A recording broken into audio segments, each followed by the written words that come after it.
Himanshi traders, building material suppliers, रेती गिट्टी, ईंट, सीमेंट, मोहरम के थोक विक्रेता। इशिका ट्रेडर्स, शक्कर एवं तेल के थोक विक्रेता। संजू भैया पताशे वाले, मोतीचूर के लड्डू, सोहन पपड़ी, kaju katli, malai barfi, milk cake, rasgulla, Bengali sweets, kesar katli, 11 Parshuram Marg, Gandhinagar, Indore. Namdev electronics, समस्त प्रकार के इलेक्ट्रॉनिक सामान के विक्रेता।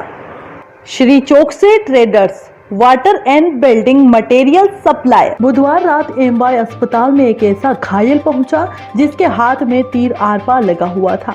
बताया जा रहा है कि रंजिश के चलते तीर से हमला किया गया था। हमले में एक तीर एक वृद्ध के हाथ में लगा है, जिसे परिजन एमवाई लेकर आए हैं, जहां ऑपरेशन किया जाएगा और तीर को निकाला जाएगा। घायल शख्स का नाम झांगू है। झांगू मूल रूप से आदिवासी बाहुमूल्य क्षेत्र टांडा के पास बेरी गांव का रहने वाला है और वहीं पर खेती का काम करता है। छगू छांगू किन्ने मारा ये? कौन लगता? मेरा तीर मार दी। क्यों? ऐसा मार दी। क्या नाम है इनका जिनको तीर लगा है? झांगू। झांगू। क्या हुआ था पूरा बताइए। इसमें देख के बोलो क्या हुआ था पूरा बताओ। वो तीर लगाया वो। हाँ। रेमो। क्या हुआ था? वो हमारा घर पे आया के तीर मार के गया। हमारा घर आया। क्यों मारा? मेरा पापा ये पिताजी मेरा खाट में सोता यहाँ पे मार के गया। कुछ झगड़ा हो गया था? झगड़ा मगड़ा कहीं नहीं है। क्यों मारा? ऐसे मार के गया। कहाँ रहते हो आप? छेरात। कहाँ आता है ये बोरी तरफ। भैया जिनको तीर लगाया क्या नाम है उनका? झांगू। तीर लगाया। जिनको हाथ में लगी उनका क्या नाम है? झांगू। झांगू। किसने मारा और क्यों मारा? रेमू मारा वैसा बताए। क्यों मारा भैया? क्या मालूम सर, इतनी जानकारी तो हमको नहीं मालूम है। हम रिश्तेदार हैं। कहाँ पे मारा था? घर पे क्या? हाँ, घर पे ये सो रहा था और इंधारे में आके मार दिया। वो मार के न चला गया। क्या कारण था? इतनी जानकारी नहीं मालूम सर। कुछ झगड़ा या कुछ विवाद? क्या मालूम, दूर दूर गांव के है ये नहीं। मेरा पिताजी है। नीरती धैड़ी। कुछ पैसे का लेन देन है? ये तीन आया ये हमारा घर से आए। मैं मेरा ससुराल से आए। हाँ। नहीं, जिनको कुछ विवाद था क्या? झगड़ा वगैरह था पूरा ना? तो ये मैं घर पर थोड़ी गई। मैं टांडा से आई। कुछ लड़ाई हुई थी? लड़ाई मड़ाई नहीं आई। फिर ऐसे मार के। किस बात को लेके हुआ ऐसा? कुछ कारण झगड़े का, तीर मारने का? नहीं, कारण मारा नहीं। कोई नशा ऐसा कर रखा था क्या? ये डोकरा नशा नहीं कर रहा था। जिसने मारा वो तीर मारा वो नशा में था। अच्छा। हाँ। क्या करते हैं ये जिनको तीर लगा? ये क्या मालूम है। मैं मेरे सासरा से आई। मेरा जिनको घर। तीर लगा क्या करते? खेती बाड़ी करते हैं कि क्या करते हैं? किसान? खेती कर। हाँ, खेती कर। खेती करते हैं। क्या नाम है आपका? केव गाय। ये कब कितनी बजे की घटना जब लगी थी? ये सर 7-8 बजे का अच्छा। शाम का टाइम है। कहाँ ले गए थे फिर उनको? इनको टांडा लाया गया है। वहाँ के डॉक्टर ने बनाया टिकट सरदारपुर लाए। फिर सरदारपुर से धार लाए। धार से यहाँ पहुँचे। इंदौर गए थे। कैसी तबीयत है उनकी? अभी पहले जैसे है तबीयत। ठीक है। अभी कुछ इलाज नहीं हुआ उनका। इलाज तो जांच वगैरह तो हो रही है? हाँ, अभी हो रहा है। पहले उधर नहीं हुआ। ये क्या नाम है आपका?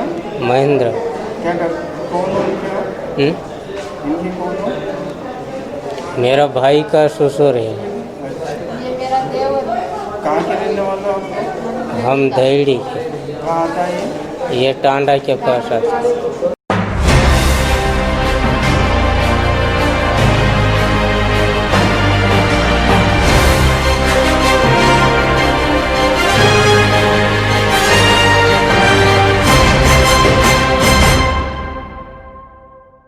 इंदौर के जूनी इंदौर सीएसपी ने पुराने अपराधों के निराकरण के लिए एक शिविर लगाया, जिसमें इंदौर पुलिस वर्ष 2020 के अंत होने से पहले अपने पुराने पेंडिंग कार्यों को निराकरण करने में लग गई है।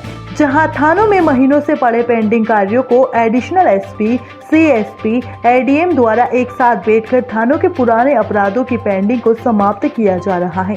जहां काफी समय से अलग अलग अपराधों में फाइलें पेंडिंग पड़ी थी, तो पुलिस कर्मियों को भी अपराधों की पेंडिंग खत्म करवाने में या उसका निराकरण करने हेतु अधिकारियों के पास फाइल लेकर एक अधिकारियों के पास जाना होता था, जिससे पुलिस को कार्य करने में भी काफी बाधाएं उत्पन्न होती थी। वहीं आला अधिकारियों के निर्देश के बाद दिसंबर के अंत तक थानों के पेंडिंग सभी कार्यों को निपटाने को लेकर अधिकारियों ने एक साथ बैठक कर कार्यों का निराकरण करना शुरू किया है। नगर पुलिस अधीक्षक जूनी इंदौर के जो थाना क्षेत्र है, इसमें जो लंबित मर्ग जांच होती है, उसको उसके निराकरण के लिए अभियान चलाया गया है और इसी अभियान के तहत आज नगर पुलिस अधीक्षक जूनी इंदौर के कार्यालय में एक शिविर लगाया गया है। इस शिविर में जो जांच अधिकारी है, इनके साथ साथ यहाँ पर एसडीएम कार्यालय से भी अधिकारी आए हुए हैं और साथ में एफएसएल अधिकारी बैठा है और जो कानूनी हमारा अधिकारी होता है डीपीओ, वहां से भी एक व्यक्ति आए हैं।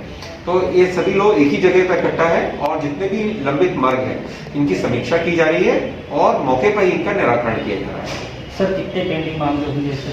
इसमें करीब, यदि हम नगर पुलिस अधीक्षक जूनी इंदौर की बात करें तो यहाँ पर करीब 100 से अधिक लंबित मार्ग के मामले हैं और मुझे उम्मीद है कि आज कम से कम हम इसमें 50% जो मामले हैं, इसका निराकरण मौके पे करेंगे। सर, मार्ग के मामले के अलावा और भी कई केसों में भी छानबीन, देखिए, जैसा आप जानते हैं कि साल का अंत आने वाला है, दिसंबर माह आने वाला है और हमारे वरिष्ठ अधिकारियों का निर्देश है कि इस वर्ष में जितने भी जितने भी मामले हैं, इनका निराकरण साल के अंत तक कर लिया जाए। तो ये सभी थाना क्षेत्रों में और विशेषकर हमारे जो भी थाना क्षेत्र है, इसमें हम लोगों ने मुहिम चलाई हुई है और प्रतिदिन हम इस जो लंबित मामले हैं, इनका हम डे टू डे बेसिस पर हम इनका समीक्षा कर रहे हैं, जिससे कि हम 31 दिसंबर 2020 के पूर्व हम अधिक से अधिक मामलों पर निराकरण। सर, अभी इनमें किन किन थानों से? यहाँ पर अभी नगर पुलिस अधीक्षक जूनी इंदौर के जूनी इंदौर थाना है, भंवरकुआ है और रावजी है।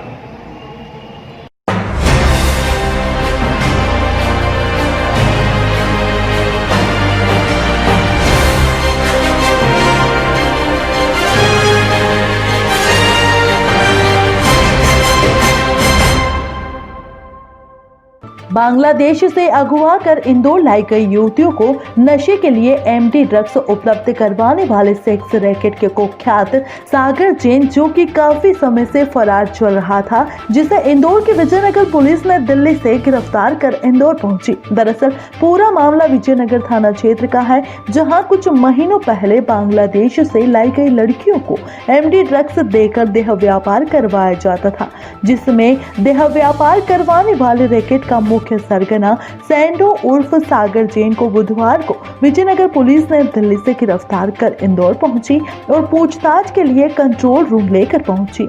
सागर जैन इंदौर में सबसे बड़ा सेक्स स्कैंडल संचालित करता था। वहीं जब बांग्लादेशी लड़कियों को विजयनगर पुलिस ने रिहा करवाया तो सागर जैन का नाम सामने आया था। जब विजयनगर पुलिस ने सागर जैन के घर दबिश दी तो वह पहले से ही भाग निकला था, जिसकी तलाश पुलिस काफी समय से कर रही थी। दिवाली के पहले उसने अपनी लोकेशन बदली और दिल्ली में एक गर्लफ्रेंड के घर यहाँ रहने पहुँच गया था। वहीं से विजयनगर पुलिस ने तकनीक का उपयोग कर उसे दिल्ली से बुधवार को पकड़कर इंदौर लेकर पहुंची। सर, एक सागर जैन करके पकड़ा है, क्या है पूरा मामला और कहाँ से पकड़ा है इसे?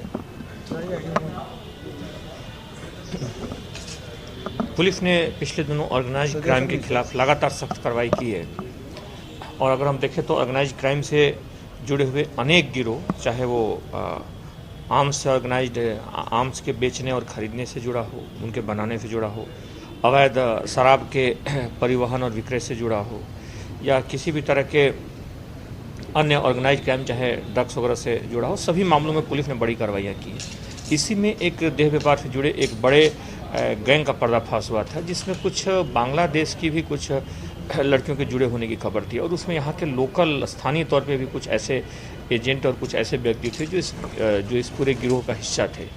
उस पूरे मामले में पुलिस ने यहाँ के लगभग 20 से ज़्यादा लोगों को गिरफ्तार किया है और इसमें बड़ी संख्या में जो एजेंट हैं, जो यहाँ से जुड़े हुए, जो इस गैंग से जुड़े हुए जो व्यक्ति हैं, उनको बड़ी संख्या में गिरफ्तार किया गया है। उसी का एक का प्रमुख जो मास्टरमाइंड था वह अभी तक फरार था, उसे पुलिस ने दिल्ली से पकड़ा है। उसके गैंग से जुड़े कुछ अन्य साथियों की भी जानकारी ली है, पुलिस इसमें कार्रवाई कर रही है। सर और कितने आरोपी हैं सर, इसमें पूछताछ में क्या बदला है अभी तक?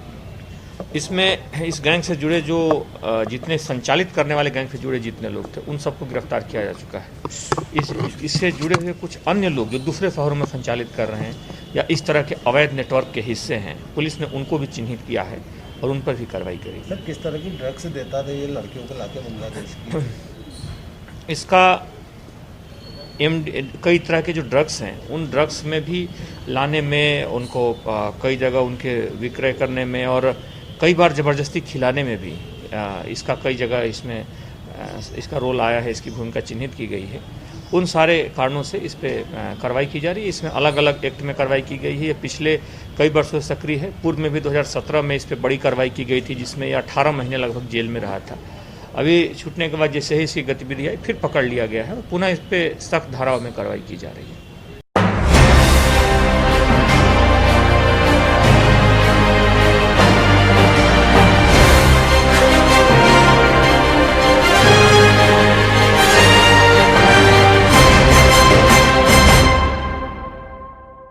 इंदौर शहर क्या पूरी दुनिया में कोरोना महामारी ने फिर से पैर पसारना शुरू कर दिया है, जिससे इंदौर में कोरोना पॉजिटिव मरीजों की संख्या लगातार बढ़ती जा रही है, जिसमें पुलिस लगातार मेहनत कर लोगों को जागरूक भी कर रही है। वहीं पुलिस का सराहनीय कदम अलग अलग थाना क्षेत्रों में देखने को मिल रहा है, जहां पुलिस द्वारा एक अभियान चलाया जा रहा है, जो कि लोगों में कोरोना को लेकर लोगों में लापरवाही सामने आ रही है, उसमें अवेयरनेस लाने के लिए मास्क, सैनिटाइजर पुलिस द्वारा वितरण किए जा रहे हैं। किया जा रहा है कि अपनी दुकान पर 2 डस्टबिन रखें ताकि गीला कचरा, सूखा कचरा अलग अलग एकत्रित किया जा सके। और आज संस्था बेसिक व्यापारी एसोसिएशन के साथ मास्क वितरण के प्रोग्राम में भी कंधे से कंधा मिलाकर साथ दे रही है। मैं तहे दिल से शुक्रिया अदा करता हूं व्यापारी एसोसिएशन की तरफ से, संस्था बेसिक का और नगर निगम के सब इंजीनियर यशवंत जी का।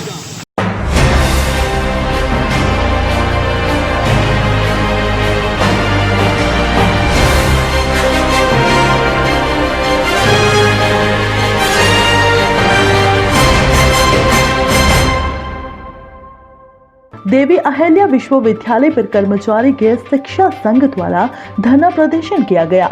ईएमआरसी पर देवी अहिल्या विश्वविद्यालय के कुलपति को ज्ञापन देकर अपनी समस्या का प्रावधान करने की बात रखी गई, जिसमें कई मांगे रखी गई, जैसे वेतन वृद्धि, जिनकी शेष रही शिक्षा योग्यता पूरी हो गई है, दैनिक वेतन उनको स्थायी करने की मांग और मांगों को लेकर ज्ञापन दिया गया, जिसमें से कुल 12 मांगे हैं, जिनमें से 3 मांगों को लेकर देवी अहिल्या विश्वविद्यालय के कुलपति रेणु जैन ने तीनों मांगों को पूरी करने का आश्वासन दिया है। जी साहब, आज आप लोगों ने अपनी मांगे उठाई है, क्या पूरा मामला है? देवी अहिल्या विश्वविद्यालय स्ववित्त संस्थान कर्मचारी गैर शिक्षक संघ द्वारा विगत कई वर्षों से कर्मचारी के हितों में कई मांगे उठाई गई हैं। अपनी बातों को विश्वविद्यालय प्रशासन तक पहुंचाया गया है।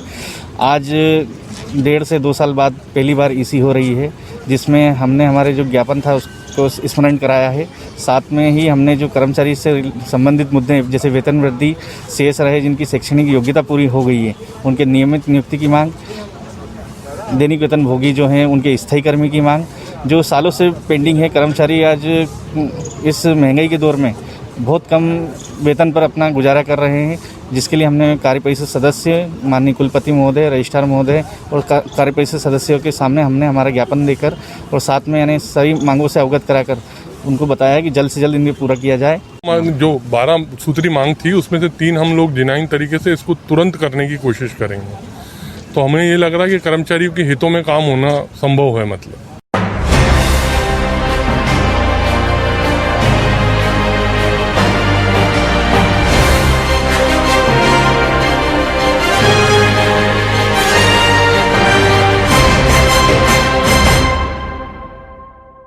इंदौर में लगातार आत्महत्या के मामले देखने को मिल रहे हैं। पिछले एक हफ्ते में कई लोग आत्महत्या कर चुके हैं। इंदौर में आज ससुराल आए युवक ने जहर पीकर आत्महत्या कर ली। वह खरगोन जिले का रहने वाला था। इंदौर के कनाडिया क्षेत्र की भूरी टेकरी के समीप युवक ने जहर पीकर आत्महत्या कर ली। युवक का नाम राहुल राठौर है, जो खरगोन जिले के धानखेड़ा गांव का रहने वाला था और देव उठनी 11 पर अपने ससुराल इंदौर आया था। युवक के परिजनों का आरोप है कि उसके साथ ससुराल में मारपीट की गई है, जिसके चलते युवक ने इस तरह का कदम उठाया है। युवक के पिता ओम राठौर ने ससुराल पक्ष के लोगों पर आरोप लगाया है कि उसके ससुराल पक्ष के लोगों ने उसके साथ मारपीट की। उसके शरीर पर कई चोट के निशान भी हैं। वहीं मृतक की पत्नी का कहना है कि इस तरह की कोई भी घटना मेरे मायके वालों ने नहीं की है। मृतक की पत्नी निशा का कहना है कि मेरे पति किसी बात को लेकर परेशान थे और उन्होंने यह कदम उठाया है। क्या हुआ था? कुछ भी नहीं, रात को आए थे, रात को सोए, खाना भी खाया, फिर पता नहीं क्या हुआ, 9 बजे चले गए। पहले 10 मिनट में आता हूँ, 10 मिनट का बोले और फिर एक 1:30 बजे आए और आके बच्चों को खिलाया और बाथरूम में चले गए और पता नहीं दवाई का। क्या नाम है आपके पति का? राहुल। क्या काम करते हैं? टाइल्स का काम कर। कहाँ के रहने वाले हो आप? धामखेड़ा। इंदौर में कहाँ रहते हो? इंदौर में पूरी टेकड़ी के नीचे। नाम पूछ। आपका नाम बताओ। निशा। वो मेरे बच्चे उन दोनों यहाँ आए थे ससुर के यहाँ, मतलब ये भी 11 पे, मतलब तो वो कल 8 दिन हो गए उनको, मतलब तो कल मतलब उसको न जाने क्या करे, उसके साथ मार के फेंक गए। नहीं, यहाँ मेरे छोरे को बाद में फोन लगाया, बोले तेरा भैया के वहाँ अस्पताल पड़ा है, बोले अस्पताल में वाले। कौन लोग थे? कौन, किस पे शक है आपको? कौन लोग? वो सास ससुर के यहाँ था, मेरे छोरा उनके यहाँ आया था मेहमान। वो अब मेहमान आया था। अब भगवान ने क्या कर रहा है, क्या चोट भी लगे, सब लगे, कान में खून निकल रहा है, सब मतलब पूरे शरीर में चोट है मेरे बच्चे के साथ, पूरे ससुर ने क्या बोला उनसे? हमने उससे बात क्यों करे सर? अभी हम गए नहीं उनके पास सर। मैं तो अभी गाँव से आया। बच्चे का नाम क्या है? राहुल राठौर सर। राहुल राठौर। हाँ, कहाँ रहते हो? हम तो गाँव से आए, मतलब वो गाँव से आए राहुल राठौर भी सर। धामखेड़ा बिस्टान, खरगोन जिला हमारा सर। आपका नाम बताओ एक बार। मेरा नाम ओम राठौर सर। मेरा बच्चा वही मेरे पालने वाला सर था, वही बच्चा मेरा खास। सर कोई लड़के के बॉडी में आई है MYH में, जिसमें कि उसके परिवार वालों का कहना है कि हत्या करी गई है, वो ससुराल वाले पक्ष का कहना है कि ये सुसाइड करा गया। क्या है पूरा मामला? मामला उसमें ये है कि जो सूचना आई है उसमें जहर खाने की सूचना है, और बॉडी पे जो अभी हमने देखा है तो उसमें कोई ऐसे चोट के निशान नहीं है। सामान्य सी चोट है, एक दाहिने तरफ गाल पे और एक बाएं पैर के अंगूठे पे। तो वो चोट ऐसी नहीं है कि जिससे हत्या प्रतीत हो। और जहर के जो नाखून का नीला हो जाना, इस टाइप से जहर के संकेत हैं। अब क्या स्थिति बनती है PM रिपोर्ट आने के बाद वो स्पष्ट होगा। कोई सुसाइड नोट भी है लड़के का? नहीं, अभी तक उसके बदन पे कपड़े ही नहीं मिले। उसने कुछ व्हाट्सअप करे थे कि परिवार वालों को, दोनों परिवारों को? नहीं, वो हमारे तक अभी तक कोई ऐसी बात नहीं आई। आपका नाम बता दो। ASI गोस्वामी, थाना कनाड़िया, इंदौर।